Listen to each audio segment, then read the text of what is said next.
მოგესალმებით, მე გიორგი ნაზღაიძე ვარ, თქვენ სალაშქრო ვიდეო განხილვებს უყურებთ.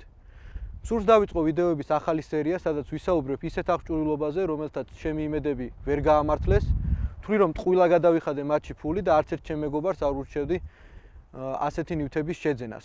პირველი პრეტენდენტი ასეთ სიაში გახლავთ მორას სალაშქრო ცული.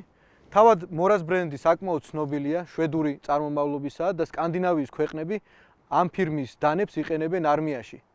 მეც რამდენიმე წელია ვხმარობ მორას ბუშკრაფტის დანას და საკმაოდ კმაყოფილი ვარ და ვფიქრობდი რომ დანების მსგავსად მისი სხვა პროდუქტებიც შესაბამისად ხარისხიანი და გამძლე იქნებოდა, ასევე პრაქტიკული. თუმცა ამ ცულმა იმედები ტოტალურად ვერ გამიმართლა. დავიწყოთ მინუსების ჩამოთვლა. პირველ რიგში ტარი.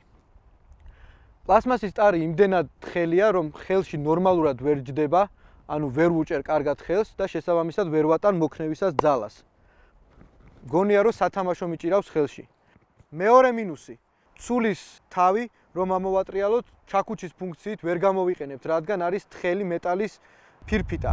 შესაბამისად ლურსმნების ჩასაჭედებლად ან სოლის ჩასაჭედებლად მისი გამოყენება საკმაოდ რთული იქნება.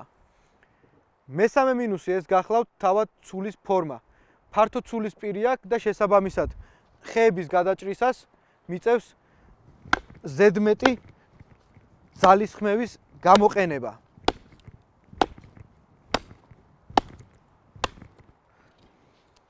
მაგრამ ჩემი აზრით ამ ნივთის ყველაზე დიდი მინუსი გახლავთ მისი ფასი.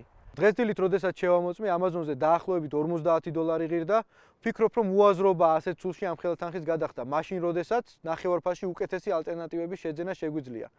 თუ კი მოგეწონათ დღევანდელი ვიდეო განხილვა, გთხოვთ გამოიწეროთ YouTube-ის არხი და მაქსიმალურად გააზიაროთ ჩვენი ეპიზოდი.